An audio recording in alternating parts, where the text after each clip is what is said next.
Praise the lord. ಕರ್ತನ ಪರಿಶುದ್ಧ ನಾಮಕ್ಕೆ ಮಹಿಮೆ ಉಂಟಾಗಲಿ. ಈ ಸಮಯದಲ್ಲಿ ಒಂದು ವಿಶೇಷವಾದ ಸಂದೇಶದೊಟ್ಟಿಗೆ ನಾನು ನಿಮ್ಮ ಮುಂದೆ ಬಂದಿದ್ದೇನೆ. ನಿಮ್ಮ ಜೀವನದಲ್ಲಿರುವಂತ ಪರ್ವತಗಳು ಅಥವಾ ಬೆಟ್ಟಗಳನ್ನು ನೀವು ಹೇಗೆ ಜಯಿಸಬೇಕು ಎಂಬುದಾಗಿ. ಯಾಕೆಂದ್ರೆ ವಿಶ್ವಾಸ ಜೀವನದಲ್ಲಿ ಅನೇಕರು ಸೇವೆಯಲ್ಲಿರುವಂತವರು ಸಭೆ ಜೀವನದಲ್ಲಿ ತಮ್ಮ ಒಂದು ವೈಯಕ್ತಿಕ ಜೀವನದಲ್ಲಿ ಕೌಟುಂಬಿಕ ಜೀವನದಲ್ಲಿ ಅನೇಕರು ಗೆಲ್ಲಲಿಕ್ಕಾಗದೆ ಇರುವಂತ ಅನೇಕ ಸಮಸ್ಯೆಗಳು ಇದುವರೆಗೂ ಅದರಲ್ಲೇ ಇದ್ದು ನಾವು ಹೋರಾಡುವುದನ್ನು ಒದ್ದಾಡುವುದನ್ನು ಅದರಲ್ಲಿದ್ದು ಕಣ್ಣೀರು ಸುರಿಸುವುದನ್ನು ನಾವು ಕಾಣ್ತೇವೆ. ಆದರೆ ಈ ಸಮಯದಲ್ಲಿ ನಿಮ್ಮ ಜೀವನದಲ್ಲಿರುವಂತ ಬೆಟ್ಟಗಳು ಅಂದ್ರೆ ರೋಗವೆನ್ನುವ ಬೆಟ್ಟ, ಸಾಲವೆನ್ನುವ ಬೆಟ್ಟ, ಸಮಸ್ಯೆ ಅನ್ನುವಂಥ ಬೆಟ್ಟ, ಕೊರತೆ ಅನ್ನುವಂಥ ಬೆಟ್ಟ ಯಾವುದೇ ಇರಬಹುದ್ರಿ. ಅದೇನಾಗಿದೆ, ನೀವು ಅನೇಕ ಸಮಯದಲ್ಲಿ ನೀವು ಗೆಲ್ಲಲಿಕ್ಕಾಗದ ರೀತಿಯಲ್ಲಿರುವಂತ ಒಂದು ಬೆಟ್ಟದಂತೆ ನಿಮ್ಮ ಮುಂದೆ ಇರಬಹುದು. ಯಾಕೆಂದ್ರೆ ನಾವು ಈ ಸಮಯದಲ್ಲಿ ಮಾರ್ಕನ ಸುವಾರ್ತೆ 11ನೇ ಅಧ್ಯಾಯದ 23ನೇ ವಚನವನ್ನು ಧ್ಯಾನ ಮಾಡುವಾಗ ಇಲ್ಲಿ ವಾಕ್ಯ ಹೇಳ್ತದೆ, ನಿಮಗೆ ದೇವರಲ್ಲಿ ನಂಬಿಕೆ ಇರಲಿ, ನಿಮಗೆ ಸತ್ಯವಾಗಿ ಹೇಳುತ್ತೇನೆ, ಯಾವನಾದರೂ ಈ ಬೆಟ್ಟಕ್ಕೆ ನೀನು ಕಿತ್ತುಕೊಂಡು ಹೋಗಿ ಸಮುದ್ರದಲ್ಲಿ ಬೀಳು ಎಂದು ಹೇಳಿ ತನ್ನ ಮನಸ್ಸಿನಲ್ಲಿ ಸಂಶಯ ಪಡದೆ ತಾನು ಹೇಳಿದಂತೆಯೇ ಆಗುವುದೆಂದು ನಂಬಬೇಕಂತ ಬೈಬಲ್ ಹೇಳುತ್ತದೆ. ಕೇಳಿಸಿಕೊಡ್ರಿ, ಇಲ್ಲಿ ಮಾರ್ಕನ ಸುವಾರ್ತೆಯಲ್ಲಿ ಹೇಳುವಂತ ಈ ಬೆಟ್ಟವು ಈ ಭೂಮಿಯ ಮೇಲಿರುವ ಬೆಟ್ಟದ ಕುರಿತಾಗಿ ಮಾತಾಡ್ತಾ ಇಲ್ಲ. ನಿಮ್ಮ ಜೀವನದಲ್ಲಿ ನೀವು ಎದುರಿಸ್ತಾ ಇರುವಂತ ಸಮಸ್ಯೆಗಳ ಬೆಟ್ಟದ ಕುರಿತಾಗಿ ಇದು ಮಾತಾಡ್ತಾ ಇದೆ. ನೀವು ಯಾವ ಒಂದು ರೋಗವು ನಿಮಗೆ ಬೆಟ್ಟದಂತೆ ಕಾಣ್ತಾ ಇದೆಯೋ, ಯಾವ ಸಾಲವು ನಿಮ್ಮ ಜೀವನದಲ್ಲಿ ಬೆಟ್ಟದಂತಿದೆಯೋ ಅದರ ವಿಷಯದಲ್ಲಿ ವಾಕ್ಯ ಹೇಳ್ತದೆ, ನಿಮಗೆ ದೇವರ ನಂಬಿಕೆ ಇರಲಿ. ಯಾವ ರೀತಿ ನಂಬಿಕೆ ಅಂದ್ರೆ, ಈ ಸಮಯದಲ್ಲಿ ನನ್ನ ಜೀವನದಲ್ಲಿರುವಂತ ಸಮಸ್ಯೆ, ನನ್ನ ಜೀವನದಲ್ಲಿರುವ ಹೋರಾಟ, ನಮ್ಮ ಜೀವನದಲ್ಲಿರುವ ಸಾಲವು, ನನ್ನ ಜೀವನದಲ್ಲಿರುವಂತ ಎದುರಿಸ್ತಾ ಇರುವಂತ ಯಾವುದೇ ಇರುವಂತ ಸಮಸ್ಯೆಗಳಿರುವುದಾಗಿದ್ದರೆ ಆ ಬೆಟ್ಟಕ್ಕೆ ನಾನು ಈ ಸಮಯದಲ್ಲಿ ಕರ್ತನ ನಾಮದಲ್ಲಿ ಅಪ್ಪಣೆ ಕೊಡುವಾಗ ಅದೇನಾಗ್ತದೆ, ಅದು ಬಿದ್ದು ಹೋಗ್ತದೆ, ಅದು ಇನ್ನು ಮೇಲೆ ಏಳುವುದೇ ಇಲ್ಲ ಅನ್ನುವಂತ ಒಂದು ನಂಬಿಕೆ ನಿಮ್ಮೊಳಗಡೆ ಇರಬೇಕೆಂದು ಬೈಬಲ್ ಹೇಳುತ್ತದೆ. ಹಲ್ಲೆಲೂಯ. ಯಾಕೆಂದ್ರೆ ನಿಮ್ಮ ಜೀವನದಲ್ಲಿರುವ ಬೆಟ್ಟವನ್ನು ನೀವು ಗೆಲ್ಲಬೇಕಾಗಿದ್ದರೆ, ನಿಮ್ಮ ಜೀವನದಲ್ಲಿ ಎದುರಿಸ್ತಾ ಇರುವಂತ ಬೆಟ್ಟವನ್ನು ನೀವು ಗೆಲ್ಲಬೇಕಾಗಿದ್ದರೆ ಮೊದಲದಾಗಿ ನಿಮಗೆ ಏನ್ ಬೇಕಂದ್ರೆ ನಿಮಗೆ ಬಲವಾದ ನಂಬಿಕೆ ನಿಮಗೆ ಬೇಕು. ಯಾಕೆಂದ್ರೆ ಬೈಬಲ್ ಹೇಳುತ್ತದೆ, ನಿಮ್ಮ ಮನಸ್ಸಿನಲ್ಲಿ ಸಂಶಯ ಪಡದೆ ನೀವು ಹೇಳಿದಂತೆ ಆಗುವುದು ಎಂಬುದಾಗಿ ನೀವು ನಂಬುವುದಾಗಿದ್ದರೆ ನೀವು ಹೇಳಿದಂತೆಯೇ ಆಗ್ತದೆ. ನಿಮ್ಮ ಮನಸ್ಸಿನಲ್ಲಿ ಸಂಶಯ ಪಟ್ಟು ನೀವು ಬೇಡಿಕೊಳ್ಳುವುದಾಗಿದ್ದರೆ, ನಿಮ್ಮ ಮನಸ್ಸಿನಲ್ಲಿ ಸಂಶಯ ಪಟ್ಟು ನೀವು ಒಂದು ವೇಳೆ ಜೀವಿಸುವುದಾಗಿದ್ದರೆ ಏನಾಗ್ತದೆ, ನೀವು ಎದುರಿಸ್ತಾ ಇರುವಂತ ಬೆಟ್ಟವನ್ನು ನೀವು ಗೆಲ್ಲಿಕ್ಕಾಗಲ್ಲ. ಅದೇ 24ನೇ ವಚನದಲ್ಲಿ ನೀವು ಓದುವಾಗ, ಮಾರ್ಕ್ 11:24 ಓದುವಾಗ ಬೈಬಲ್ ಹೇಳುತ್ತದೆ, ನೀವು ಪ್ರಾರ್ಥನೆ ಮಾಡಿ ಏನನ್ನು ಬೇಡಿಕೊಳ್ಳುತ್ತೀರೋ ಅದನ್ನು ಹೊಂದಿದೆ ಎಂಬುದಾಗಿ ನಂಬಿರಿ ಎಂಬುದಾಗಿ. ಕೇಳಿಸಿಕೊಡ್ರಿ, ನಮ್ಮ ಜೀವನದಲ್ಲಿ ನಾವು ಪ್ರಾರ್ಥನೆ ಜೀವಿತವಿರ್ತದೆ. ಅನೇಕರು ಪ್ರಾರ್ಥನೆಯಲ್ಲಿ ಮುಂದೆ ಹೋಗ್ತಾರೆ, ಅನೇಕರಿಗೆ ಒಳ್ಳೆ ಪ್ರಾರ್ಥನೆ ಜೀವಿತ ಇದೆ. ಆದರೆ ನಂಬಿಕೆಯ ಕೊರತೆ ಇರುವುದಾಗಿದ್ದರೆ, ಸಂಶಯ ಮನಸ್ಥಿತಿ ಇರುವುದಾಗಿದ್ದರೆ, ತಾವು ಪ್ರಾರ್ಥಿಸಿದ ವಿಷಯದಲ್ಲಿ ಒಂದು ವೇಳೆ ಅವರೊಳಗಡೆ ನಂಬಿಕೆ ಇಲ್ಲ ಅಂದ್ರೆ ಏನಾಗ್ತದೆ, ಆ ಪ್ರಾರ್ಥನೆಗೆ ಅವರು ಫಲ ಕಾಣಲಿಕ್ಕಾಗಲ್ಲ. ಹಲ್ಲೆಲೂಯ. ಅವರ ಪ್ರಾರ್ಥನೆಗೆ ಅಲ್ಲಿ ಉತ್ತರವನ್ನು ಅವರು ಕಾಣಲಿಕ್ಕಾಗಲ್ಲ. ಯಾಕೆಂದ್ರೆ ಬೈಬಲ್ ಹೇಳ್ತದೆ, ಮಾರ್ಕ್ 11:23 ನಾವು ಕೆಳಭಾಗದಲ್ಲಿ ನೋಡುವಾಗ, ನಿಮ್ಮ ಮನಸ್ಸಿನಲ್ಲಿ ಸಂಶಯ ಪಡದೆ ನೀವು ಹೇಳಿದ್ದು ಆಗ್ತದೆ ಎಂಬುದಾಗಿ ನಂಬಬೇಕಂತ ಬೈಬಲ್ ಹೇಳುತ್ತದೆ. ನೀವೊಂದು ವೇಳೆ ಸಂಶಯ ಪಡುವುದಾಗಿದ್ದರೆ ನೀವು ಹೇಳಿದ್ದು, ನೀವು ಪ್ರಾರ್ಥಿಸಿದ್ದು, ನೀವು ಅರಿಕೆ ಮಾಡಿರುವಂಥದ್ದು, ನೀವು ಬೇಡಿಕೊಂಡಿರುವಂಥದ್ದು ಏನಾಗಿರ್ತದೆ, ಅಲ್ಲಿ ನೆರವೇರುವುದೇ ಇಲ್ಲ. ನನಗೆ ಒಂದು ಘಟನೆ ನೆನಪಿಗೆ ಬರ್ತದ್ರಿ. ಕೆಲ ವರ್ಷಗಳ ಹಿಂದೆ ನಾನು ಗುಲ್ಬರ್ಗದಿಂದ ಬೆಂಗಳೂರಿಗೆ ಪ್ರಯಾಣ ಮಾಡ್ತಾ ಇದ್ದೆ. ಆ ಸಮಯದಲ್ಲಿ ಆ ರಾತ್ರಿ ವೇಳೆಯಲ್ಲಿ ಒಬ್ಬ ಸಹೋದರಿ ನನಗೆ ಕಾಲ್ ಮಾಡಿ, ತುಂಬಾ ಪರಿಚಯದವರು ಕಾಲ್ ಮಾಡಿ, ಅಣ್ಣ ನಾವು ನಾಳೆ ಒಂದು ಕಡೆ ಲೋನ್ ಕಟ್ಟಲಿಕ್ಕೆ 50,000 ರೂಪಾಯಿ ಜಮಾ ಮಾಡಿಟ್ಟಿದ್ದೆವು, ಆದ್ರೆ ಇವಾಗ ನಮ್ಮ ಮನೆಯಲ್ಲಿರುವಂತ ಬೀರೋ ತೆಗೆದು ನೋಡಿದ್ರೆ 50,000 ರೂಪಾಯಿ ಕಾಣಿಸ್ತಾ ಇಲ್ಲ ಅಣ್ಣ. ಒಂದು ಭಯವಾಗ್ತಾ ಇದೆ, ಯಾಕೆಂದ್ರೆ ನಾವು 50,000 ಕೂಡಿಸ್ಲಿಕ್ಕೆ ನಾವೆಷ್ಟು ಪ್ರಯಾಸ ಪಟ್ಟಿದ್ದೇವೆ ಅಂತ ನಮಗ್ ಗೊತ್ತು. ಅದಕ್ಕಾಗಿ ಪ್ರಾರ್ಥನೆ ಮಾಡಿ ಅಣ್ಣ, ಇವ ನಮಗೆ ಯಾವ ಒಂದು ನಿರೀಕ್ಷೆ ಇಲ್ಲ. ನಾನು ಆ ಸಮಯದಲ್ಲಿ ಹೇಳ್ತೆ, ನೀವು ಸಂಶಯ ಪಡದೆ ಈ ಸಮಯದಲ್ಲಿ ಪ್ರಾರ್ಥನೆ ಮಾಡೋಣ. ನಾವು ಪ್ರಾರ್ಥನೆ ಮಾಡುವಾಗ ನಿಮಗೊಳಗೆ ನಂಬಿಕೆ ಇರಲಿ.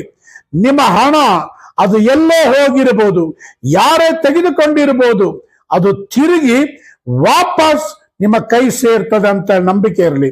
ಆ ರಾತ್ರಿ ವೇಳೆಯನ್ನು ಪ್ರಾರ್ಥಿಸಿ ಅಪ್ಪಣೆ ಕೊಟ್ಟೆ, ಏನಂದ್ರೆ ಯೇಸುವಿನ ನಾಮದಲ್ಲಿ ಇವರಿಗಿದ್ದ ಹಣವು ಯಾರೇ ಮುಟ್ಟಿರಬಹುದು, ಯಾರೇ ತೆಗೆದುಕೊಂಡಿರಬಹುದು, ಯೇಸುವಿನ ನಾಮದಲ್ಲಿ ಆ ಸ್ಥಳದಲ್ಲಿ ತಿರುಗಿ ವಾಪಸ್ ತಂದಿಡ್ಲಿಕ್ಕಾಗುವಂತೆ ಅಪ್ಪಣೆ ಕೊಡುತ್ತೇನೆ ಎಂಬುದಾಗಿ ಆ ರಾತ್ರಿಯಲ್ಲಿ ಪ್ರಾರ್ಥನೆ ಮಾಡಿದ ಮೇಲೆ ಆ ಸಹೋದರಿಗೆ ಹೇಳಿದೆ, ಸ್ವಲ್ಪ ಸಮಯ ವೇಟ್ ಮಾಡಮ್ಮ, ನಾನು ನಂಬುತ್ತೇನೆ, ನನಗೊಂದು ನಂಬಿಕೆ ಇದೆ, ನಿನ್ನ ಹಣ ನೀವಿಟ್ಟಿರುವ ಸ್ಥಳದಲ್ಲಿ ವಾಪಸ್ ಬರ್ತದೆ ಅಂತೇಳಿ. ಅದು ಹಾಗೆ ನಾನು ಸ್ವಲ್ಪ ನಿದ್ದೆಗೆ ಜಾರ್ತಾ ಇದೆ. ಸಡನ್ ಆಗಿ ಆ ಸಹೋದರಿಯಿಂದ ಕಾಲ್ ಬಂತು, ಅಣ್ಣ ನಾವು ಪ್ರಾರ್ಥನೆ ಮಾಡಿ ನೀವು ನಂಬಿಕೆ ವಿಷಯದಲ್ಲಿ ಏನ್ ಹೇಳಿದಾರಲ್ವಾ ಅದೇ ರೀತಿಯನ್ನು ನಂಬದೆ ಇವ ಮತ್ತೆ ನಾನು ಅಲ್ಮಾರಿ ತೆಗೆದು ಬೀರ ತೆಗೆದು ನೋಡಿದಾಗ ಹಣ ಎಲ್ಲಿತ್ತೋ ಅಲ್ಲೇ ಇದೆ ಅಣ್ಣ. ಯಾಕೆಂದ್ರೆ ನಾವು ಪ್ರಾರ್ಥನೆ ಮಾಡೋದಕ್ಕಿಂತ ಮುಂಚೆ ಸುಮಾರು ಸಾರಿ ಅದೇ ಸ್ಥಳದಲ್ಲಿ ಚೆಕ್ ಮಾಡಿದೆ ಅಣ್ಣ, ಆ ದುಡ್ಡೇ ಇರಲಿಲ್ಲ. ಅದಕ್ಕೆ ನಾನು ಹೇಳಿದೆ, ನಾವು ಪ್ರಾರ್ಥನೆ ಮಾಡಿ ಏನನ್ನು ಬೇಡಿಕೊಳ್ಳುತ್ತೇವೋ ಅದು ಅಲ್ಲಿ ಆಗ್ತದೆ, ಅಲ್ಲಿ ಜರುಗ್ತದೆ ಎಂಬುದಾಗಿ ಏನ್ ಮಾಡ್ಬೇಕು, ನಾವು ನಂಬಲಿಕ್ಕೆ ಪ್ರಾರಂಭಿಸಬೇಕು. ಕೇಳಿಸಿಕೊಡ್ರಿ, ನಿಮ್ಮ ಜೀವಿತದಲ್ಲಿ ಯಾವುದೇ ವಿಧವಾದ ರೋಗ, ಯಾವುದೇ ವಿಧವಾದ ಸಾಲ, ಯಾವುದೇ ವಿಧವಾದ ಸಮಸ್ಯೆಗಳು, ಯಾವುದೇ ವಿಧವಾದ ಬಾಧೆ ನೀವು ಹಾದು ಹೋಗ್ತಾ ಇರುವುದಾಗಿದ್ದರೆ ನಿಮ್ಮೊಳಗಡೆ ಏನ್ ಬೇಕಂದ್ರೆ ನಂಬಿಕೆ ಬೇಕು. ಎಂತ ನಂಬಿಕೆ ಅಂದ್ರೆ, ನಾನು ಈ ಸಮಯದಲ್ಲಿ ಅಪ್ಪಣೆ ಕೊಡುತ್ತೇನೆ, ಖಂಡಿತವಾಗಲು ನಾನು ಇದುವರೆಗೂ ಕಂಡಿರುವಂಥದ್ದು, ನಾನು ಇದುವರೆಗೂ ಎದುರಿಸಿರುವಂಥದ್ದು, ನಾನು ಇದುವರೆಗೂ ನೋಡಿರುವಂತ ಈ ಒಂದು ನೋವಾಗಲಿ, ಈ ಒಂದು ಬಾಧೆಯಾಗಲಿ, ನಾನು ಎದುರಿಸ್ತಾ ಇರುವ ಈ ಬೆಟ್ಟದಂತ ಸಮಸ್ಯೆಯು ಇನ್ನು ಮೇಲೆ ನನ್ನ ಜೀವಿತದಲ್ಲಿ ಕಾಣುವುದೇ ಇಲ್ಲ ಎಂಬುದಾಗಿ ನೀವೇನ್ ಮಾಡ್ಬೇಕು, ನಂಬಿ ಪ್ರಾರ್ಥನೆ ಮಾಡಬೇಕು. ಹಲ್ಲೆಲೂಯಾ. ನೀವು ನಂಬಿಕೆಯಿಂದ ಪ್ರಾರ್ಥನೆ ಮಾಡುವಾಗ ನಿಮ್ಮ ಎದುರುಗಡೆ ಸಮಸ್ಯೆ ಎನ್ನುವಂತ ಎಂಥ ಬೆಟ್ಟವಿದ್ರೂ ಕೂಡ ಅದೇನಾಗ್ತದೆ, ಅದು ಬಿದ್ದು ಹೋಗ್ಲಿಕ್ಕೆ ಪ್ರಾರಂಭಿಸ್ತದೆ. ಬೈಬಲ್ ಹೇಳುತ್ತೆ, ಕೀರ್ತನೆ ಭಾಗದಲ್ಲಿ, ದೇವರ ಸನ್ನಿಧಾನದಲ್ಲಿ ಬೆಟ್ಟಗಳು ಕೂಡ ಮೇಣದಂತೆ ಕರಗುವಂತವುಗಳಾಗಿದೆ. ಪ್ರಿಯ ದೇವ ಜನರೇ, ನಿನ್ನ ಮುಂದೆ ಬೆಟ್ಟದಂತ ಸಮಸ್ಯೆ ಇದ್ದರೂ ಕೂಡ ಅದು ನೀನು ನಂಬಿಕೆಯಿಂದ ಅಪ್ಪಣೆ ಕೊಡುವಾಗ, ಸಂಶಯ ಪಡದೆ, ಯಾವ ಡೌಟ್ ಇಲ್ಲದೆ, ನಿನ್ನ ಮನಸ್ಸಿನಲ್ಲಿ ಯಾವುದೇ ವಿಧವಾದ ಸಮಸ್ಯೆ ಇಲ್ಲದೆ ನೀನು ಒಂದು ವೇಳೆ ಅಪ್ಪಣೆ ಕೊಡುವುದಾಗಿದ್ದರೆ ಅಲ್ಲಿ ಖಂಡಿತವಾಗಲು ಅದು ಜರುಗಲಿಕ್ಕೆ ಪ್ರಾರಂಭಿಸ್ತದೆ. ಯಾಕೆಂದ್ರೆ ನಿಮಗೆ ಮೊದಲದಾಗಿ ಏನಿರ್ಬೇಕಂದ್ರೆ ದೇವರಲ್ಲಿ ನಂಬಿಕೆ ಇರಬೇಕು. ನಾನು ಈ ಸಮಯದಲ್ಲಿ ಕರ್ತನ ನಾಮದಲ್ಲಿ ನಾನು ಪ್ರಾರ್ಥಿಸಿ ನಾನು ಅಪ್ಪಣೆ ಕೊಡುವಂತ ಕಾರ್ಯಗಳು ಜರುಗಲಿಕ್ಕಿದೆ ಎಂಬುದಾಗಿ. ನನಗೆ ಕೆಲವು ವರ್ಷಗಳ ಹಿಂದೆ ನಾನು ಒಂದು ಸ್ಥಳದಲ್ಲಿ, ಇನ್ನು ನಾನು ಬೀದರ್ ಬರೋದಕ್ಕಿಂತ ಮುಂಚೆ ನಾನು ಬೇರೊಂದು ಕಡೆಯಲ್ಲಿ ಸೇವೆ ಮಾಡ್ತಾ ಇದ್ದೆ. ನನಗೆ ನೆನಪಿದೆ, ಆ ರಾತ್ರಿ ವೇಳೆಯಲ್ಲಿ ನಾನು ಒಂದು ಮನೆ ಇತ್ತು ನನಗೆ ಅಲ್ಲಿ. ಆ ಸ್ಥಳದಲ್ಲಿ ಆ ಮನೆಯಲ್ಲಿ ಮಲಗಿರುವಾಗ ನನ್ನ ಕಾಟ ಒಂದು ಹಾಲಲ್ಲೇ ನನ್ನ ಒಂದು ಮಂಚ ಬಿತ್ತು. ನಾನಿನ್ನು ಅವ ಬ್ಯಾಚುಲರ್ ಆಗಿದ್ದೆ. ಆ ಮಂಚ ಹಾಲಲ್ಲೇ ಇತ್ತು. ಅವಾಗ ಏನಾಗಿತ್ತಂದ್ರೆ, ನಾನು ಆ ಸಮಯದಲ್ಲಿ ಆ ಮಂಚದ ಮೇಲೆ ಮಲಗಿದ್ದೆ. ಮಂಚ ದಾಟಿದ್ರೆ ಸಾಕು ಮೇನ್ ಡೋರ್ ರೀಚ್ ಆಗ್ತಾ ಇದ್ದೆ, ಬೇರೆ ಯಾವ ಡೋರ್ ಇರಲಿಲ್ಲ. ಅಲ್ಲಿ ಸಡನ್ ಆಗಿ ರಾತ್ರಿ 12 ಗಂಟೆ 12:30 ಆಗಿತ್ತು. ನಾನು ವಾಶ್ರೂಮ್ಗೆ ಹೋಗ್ಬೇಕಂತೇಳಿ ಎದ್ದು ಕೂತ್ಕೊಂಡಾಗ ಅಲ್ಲಿ ನೋಡ್ತಾ ಇದ್ರೆ ಆ ಫ್ಲೋರ್ ಮೇಲೆ ದೊಡ್ಡ ನಾಗರ ಹಾವು ಮಲಗಿದೆ. ಅದನ್ನು ದಾಟಿ ಹೋಗ್ಲಿಕ್ಕಾಗಲ್ಲ, ಯಾಕೆಂದ್ರೆ ಆಲ್ರೆಡಿ ಅದು ಡೋರ್ ಹತ್ರ ಮಲಗಿದೆ. ಆವಾಗ ನನ್ನೊಳಗಡೆ ಒಂದು ನಂಬಿಕೆ ಬಂತು. ಎಂತ ನಂಬಿಕೆ ಅಂದ್ರೆ, ಈ ಸಮಯದ ನಾನು ಅಪ್ಪಣೆ ಕೊಡುತ್ತೇನೆ, ಅದು ನಡೀತದೆ. ಆ ಸಮಯದಲ್ಲಿ ಎದ್ದು ಕೂತೆ. ನಾನು ಆ ಸಮಯದಲ್ಲಿ ಏನು ಮಾತಾಡಲಿಲ್ರಿ. ಆ ಸರ್ಪದ ಕಡೆಗೆ ಬೆರಳು ತೋರಿಸಿ ಅಪ್ಪಣೆ ಕೊಡ್ಲಿಕ್ಕೆ ಪ್ರಾರಂಭಿಸಿದೆ. ಎಲೆ ಸರ್ಪವೇ, ನಿನಗಪ್ಪಣೆ ಕೊಡುತ್ತೇನೆ, ಯೇಸುವಿನ ನಾಮದಲ್ಲಿ ನೀನು ಇದ್ದ ಸ್ಥಳದಲ್ಲಿಯೇ ಸೈಲೆಂಟ್ ಆಗಿರ್ಬೇಕು. ಹೆಡೆ ಎತ್ತಬಾರದು, ಬಾಯಿ ಕೂಡ ತೆಗಿಬಾರದು, ಯಾವ ಬುಸುಗುಟ್ಟಬಾರದು. ಯೇಸುವಿನ ನಾಮದಲ್ಲಿ ನಿನಗಪ್ಪಣೆ ಕೊಡುತ್ತೇನೆ ಅಂತೇಳಿ ಹೇಳಿ ನಾನು ಆ ಸ್ಥಳದಲ್ಲಿ ಜಂಪ್ ಮಾಡಿದೆ. ಆ ನಾಗರ ಹಾವಿನ ಮೇಲಿಂದ ನಾನು ಜಂಪ್ ಮಾಡಿದೆ. ಜಂಪ್ ಮಾಡಿದ ತಕ್ಷಣ ನಾನು ಡೋರ್ ತೆಗೆದು ಹಿಂದೆ ನೋಡ್ತಾ ಇದ್ದೆ. ಅದು ತಲೆ ಕೂಡ ಅಲ್ಲಾಡಿಸ್ತಾ ಇಲ್ರಿ. ಯಾಕೆಂದ್ರೆ ನಾನು ಕರ್ತನ ಮೇಲೆ ನಂಬಿಕೆ ಇಟ್ಟು ಯೇಸುವಿನ ಹೆಸರಿನಲ್ಲಿ ಅಪ್ಪಣೆ ಕೊಟ್ಟಿರುವುದರಿಂದ ಅದೇನಾಗಿತ್ತು, ಬಿದ್ದ ಸ್ಥಿತಿಯಲ್ಲಿ ಹಾಗೆ ಬಿದ್ದಿತ್ತು. ಹೊರಗಡೆ ಹೋದೆ, ಒಂದು ಕೋಲನ್ನು ತೆಗೆದುಕೊಂಡು ಬಂದು ತಲೆಯನ್ನು ಜಜ್ಜುವಾಗ ಬಾಲ ಅಲ್ಲಾಡಿಸ್ತಾ ಇತ್ತು, ತಲೆ ಎತ್ತಲಿಕ್ಕೆ ಆಗ್ಲಿಲ್ಲ. ಕಾರಣ ಏನಂದ್ರೆ ನಾನು ಅಪ್ಪಣೆ ಕೊಟ್ಟಿರುವುದರಲ್ಲಿ ನನಗೆ ನಂಬಿಕೆ ಇತ್ತು. ಯೇಸುವಿನ ನಾಮದಲ್ಲಿ ನಾನು ಅಪ್ಪಣೆ ಕೊಟ್ಟಿರುವುದರಿಂದ ಇದು ಮುಂದೆ ಹೋಗ್ಲಿಕ್ಕಾಗಲ್ಲ ಅನ್ನುವಂಥ ದೃಢವಾದ ನಂಬಿಕೆ ನನ್ನೊಳಗಡೆ ಇತ್ತು. ಆವಾಗ ಅದರ ತಲೆ ಜಜ್ಜಿ ಎತ್ತಿ ಹೊರಗಡೆ ಬಿಸಾಕಿದಾಗ ನಾನು ನಿಂತು ಸಂತೋಷದಿಂದ ಕರ್ತನಿಗೆ ಸ್ತೋತ್ರ ಮಾಡಲಿಕ್ಕೆ ಪ್ರಾರಂಭಿಸಿದ. ಕರ್ತನೇ, ನೀನು ಕೊಟ್ಟಿರುವ ಅಧಿಕಾರ ಸಾಧಾರಣವಾದದಲ್ಲ. ಏಕೆಂದ್ರೆ ನಾವು ನಂಬಿಕೆಯಿಂದ ಯೇಸುವೇ ನಿನ್ನ ನಾಮದಲ್ಲಿ ನಾವು ಏನನ್ನು ಅರಿಕೆ ಮಾಡುತ್ತೇವೋ, ಯಾವುದನ್ನು ಘೋಷಿಸ್ತೇವೋ ಅದು ನಡಿಲಿಕ್ಕೆ ಪ್ರಾರಂಭಿಸ್ತದಲ್ವಾ. ಕೇಳಿಸಿಕೊಳ್ಳ್ರಿ ಪ್ರಿಯ ದೇವ ಜನರೇ, ನಾವು ಯಾವಾಗ ನಮ್ಮ ಜೀವನದಲ್ಲಿ ನಾವು ಎಷ್ಟು ನಂಬಿಕೆಯಿಂದ ನಾವು ಕರ್ತನೊಂದಿಗೆ ನಡಿಲಿಕ್ಕೆ ಪ್ರಾರಂಭಿಸ್ತೇವೋ, ಎಂಥ ಸಮಸ್ಯೆಗಳೇ ಇದ್ದರೂ ಕೂಡ, ಎಷ್ಟೇ ಹೋರಾಟಗಳಿದ್ದರೂ ಕೂಡ ಅವು ನಮ್ಮನ್ನು ಗೆಲ್ಲಿಕ್ಕಾಗಲ್ಲ. ಈ ಸಮಯದಲ್ಲಿ ನಮ್ಮ ಜೀವನಕ್ಕೆ ವಿರೋಧವಾಗಿ ಎಂಥ ಶತ್ರುತ್ವ ಇದ್ದರೂ ಕೂಡ ಶತ್ರುವಾದವನು ನಿಮ್ಮ ಜೀವನದಲ್ಲಿ ನಿಮ್ಮ ಕಾಲರ್ ಕೂಡ ಟಚ್ ಮಾಡ್ಲಿಕ್ಕಾಗಲ್ಲ. ಯಾಕೆಂದ್ರೆ ನಾವು ಯಾವಾಗ ನಂಬಿಕೆಯನ್ನು ಹೆಜ್ಜೆ ಇಡುತ್ತೇವೋ ಅಲ್ಲಿ ಅದ್ಭುತ ಜರುಗಲಿಕ್ಕೆ ಪ್ರಾರಂಭಿಸ್ತದೆ. ಅದಕ್ಕೆ ಕೀರ್ತನೆಯಲ್ಲಿ ವಾಕ್ಯ ಹೇಳ್ತದೆ, ಕೀರ್ತನೆ 91ರಲ್ಲಿ ಓದುವಾಗ, ನಿನ್ನ ಬಲಗಡೆಯಲ್ಲಿ 1000 ಜನರು, ನಿನ್ನ ಎಡಗಡೆಯಲ್ಲಿ 10,000 ಜನರು ಸತ್ತು ಬಿದ್ದರು, ನಿನಗೇನು ತಟ್ಟದ್ದು, ನೀನು ಅದನ್ನು ಕಣ್ಣಾರೆ ಕಂಡು ದುಷ್ಟರಿಗೆ ಪ್ರತಿ ದಂಡನೆ ಉಂಟೆಂಬುದಕ್ಕೆ ಸಾಕ್ಷಿಯಾಗಿರುವೆಂಬುದ ವಾಕ್ಯ ಹೇಳ್ತದೆ. ಹಲ್ಲೆಲೂಯಾ. ದುಷ್ಟನಾದವನು ನಿನ್ನ ಬಲಗಡೆಯಲ್ಲಿ ಎಡಗಡೆಯಲ್ಲಿ ಸತ್ತು ಬಿದ್ದರು, ನೀನು ನಂಬಿಕೆ ಉಳ್ಳವನಾಗಿದ್ದರೆ ನೀನು ದೃಢವಾಗಿರ್ತೀಯ. ಹಲ್ಲೆಲೂಯಾ.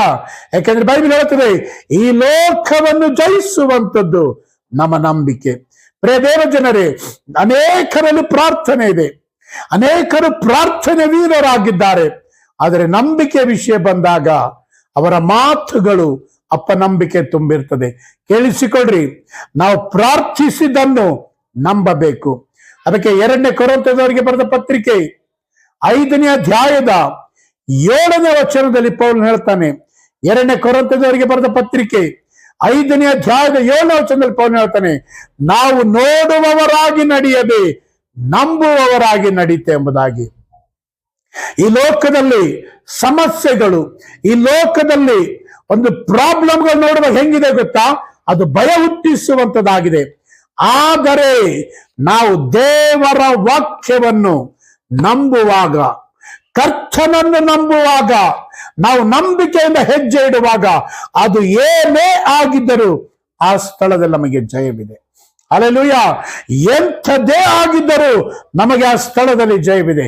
ಕಾರಣ ಏನಂದ್ರೆ ನಾವು ದೇವರಲ್ಲಿ ನಂಬಿಕೆ ಇಟ್ಟು ಆತನ ನಾಮದಲ್ಲಿ ನಂಬಿಕೆ ಇಡುವಾಗ ನಮಗೇನಿದೆ ಗೊತ್ತಾ, ನಾವು ನಂಬಿಕೆಯಿಂದ ಹೆಜ್ಜೆ ಇಡುವಾಗ ಪರ್ವತಗಳು ಕೂಡ ಅವು ಬಿದ್ದು ಹೋಗ್ಲಿಕ್ಕಿದೆ. ಹಲ್ಲೆಲೂಯಾ. ನಿಮ್ಮ ಮುಂದೆ ಇರುವ ಪರ್ವತಗಳಿಗೆ ನೀವು ಮಾತಾಡಬೇಕು, ಅಪ್ಪಣೆ ಕೊಡಬೇಕು. ಅದಕ್ಕೆ ವಿರೋಧವಾಗಿ ನೀವೇನ್ ಮಾಡಬೇಕು, ಕರ್ತನ ನಾಮದಲ್ಲಿ ಅದಕ್ಕೆ ವಿರೋಧವಾಗಿ ಮಾತಾಡಲಿಕ್ಕೆ ಪ್ರಾರಂಭಿಸಬೇಕು. ಹಲ್ಲೆಲೂಯಾ. ಯಾವಾಗ ಯಾವುದೇ ಸಮಸ್ಯೆಗಳಲ್ಲಿ ಅಲ್ಲಿ ನೀವು ಜಯವನ್ನು ಕಾಣಲಿಕ್ಕೆ ಪ್ರಾರಂಭಿಸ್ತೀರಿ. ನನಗೆ ನೆನಪಿದೆ ರೀ, ಪ್ರಾರಂಭ ದಿನದ ಸೇವೆಯಲ್ಲಿರುವಾಗ ಕೆಲವು ಸಮಯದಲ್ಲಿ ಊಟಕ್ಕೂ ಕೂಡ ಇಲ್ಲದ ಸ್ಥಿತಿಗಳಿರ್ತಾ ಇತ್ತು. ಯಾಕೆಂದ್ರೆ ಪ್ರಾರಂಭ ದಿನದಲ್ಲಿ ಕೆಲವು ಸಮಯದಲ್ಲಿ ತುಂಬಾ ಹೋರಾಟಗಳಲ್ಲಿ ಹಾದು ಬಂದವನಾಗಿದ್ದೇನೆ. ಒಂದು ಸಾರಿ ನನಗೆ ನೆನಪಿದೆ, ಬೆಳಗಿನ ಜಾವದಲ್ಲಿ ನಾನು ಬ್ರೇಕ್ಫಾಸ್ಟ್ ಮಾಡಿದ ಮೇಲೆ ಮಧ್ಯಾಹ್ನ ಲಂಚ್ಗೆ ಏನೂ ಇಲ್ಲ. ನನ್ನದೊಂದು ಮುಂಚೆಯಿಂದಲೂ ನನ್ನ ಹತ್ತಿರ ಇರುವಂತ ಒಂದು ರೂಢಿ ಅಂದ್ರೆ, ನನ್ನ ಹತ್ತಿರ ಏನು ಇಲ್ಲ ಅಂದ್ರೆ ಯಾರ ಹತ್ರ ಕೇಳಬಾರ್ದು. ಎರಡನೇದಾಗಿ ಎಲ್ಲಿ ಕೂಡ ಪ್ರಾರ್ಥನೆಗೆ ಯಾರ್ದೋ ಹೌಸ್ ವಿಸಿಟಿಂಗ್ ಹೋಗ್ಬಾರ್ದು. ಕಾರಣ ಅಂದ್ರೆ ಯಾರ್ದೋ ಹೌಸ್ ವಿಸಿಟಿಂಗ್ ಹೋದಾಗ ಒಳಗಡೆ ಒಂದು ಶೋಧನೆ ಉಂಟಾಗಬಾರ್ದು, ಅವ್ರೇನಾದ್ರೂ ನಮ್ಗೆ ಹೆಲ್ಪ್ ಮಾಡ್ತಾರ ಅನ್ನುವ ರೀತಿಯಲ್ಲಿ. ಆ ಸಮಯದಲ್ಲಿ ಬೆಳಗಿನ ಜಾವದಲ್ಲಿ ಬ್ರೇಕ್ಫಾಸ್ಟ್ ಮಾಡಿದ್ಮೇಲೆ ನಾನು ಮೊಳಕಾಲೂರಿ ಒಂದು ಅರಿಕೆ ಮಾಡಿದೆ. ಈ ಮಧ್ಯಾಹ್ನಕ್ಕೆ ಬೇಕಾದದ್ದು, ನನಗೇನ್ ಬೇಕು ಮಧ್ಯಾಹ್ನ ಬ್ರೇಕ್ಫಾಸ್ಟ್ಗೆ, ನನಗೆ ಯಾವ ಹಣ ಬೇಕು, ಯೇಸುವಿನ ನಾಮದಲ್ಲಿ ಒದಗಿ ಬರಲಿ ಎಂಬುದಾಗಿ. ಹಲ್ಲೆಲೂಯಾ.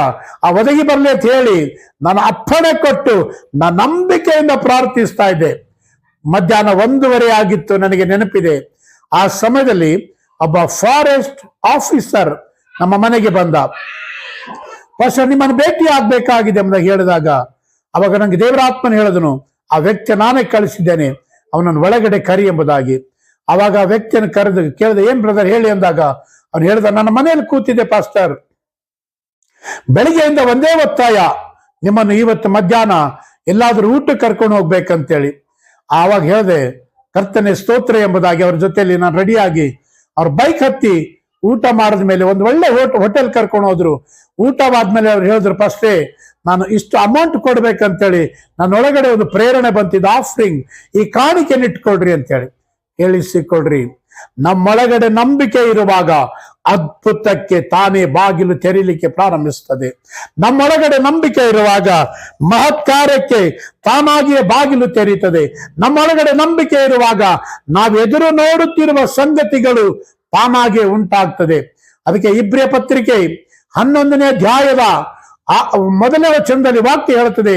ಇಬ್ರಿಯ ಪತ್ರಿಕೆ 11 1ನೇ ವಚನದಲ್ಲಿ, ನಂಬಿಕೆಯು ನಾವು ನಿರೀಕ್ಷಿಸುವ ವಿಷಯದಲ್ಲಿ ಭರವಸೆದಿಂದಿರುವಂತೆ ಮಾಡ್ತದೆ, ಕಣ್ಣಿಗೆ ಕಾಣದವುಗಳನ್ನು ನಿಜವೆಂದು ತಿಳಿದುಕೊಳ್ಳುವಂತೆ ಮಾಡ್ತದೆ. ನೋಡ್ರಿ, ನಂಬಿಕೆ ಅನ್ನುವಂಥದ್ದು ನಾವು ಏನನ್ನು, ಯಾವ ಅದ್ಭುತವನ್ನು, ಯಾವ ಬಿಡುಗಡೆಯನ್ನು, ಯಾವ ಮಹತ್ಕಾರ್ಯವನ್ನು, ಯಾವ ಅಭಿವೃದ್ಧಿಯನ್ನು, ಯಾವ ವಿಸ್ತರಣೆಗಾಗಿ ನಾವು ಎದುರು ನೋಡುತ್ತಾ ಇದ್ದೇವೋ, ನಿರೀಕ್ಷಿಸ್ತಾ ಇದ್ದೇವೋ, ಅದರಲ್ಲಿ ಭರವಸೆದಿಂದಿರುವಂತೆ ಮಾಡ್ತದೆ.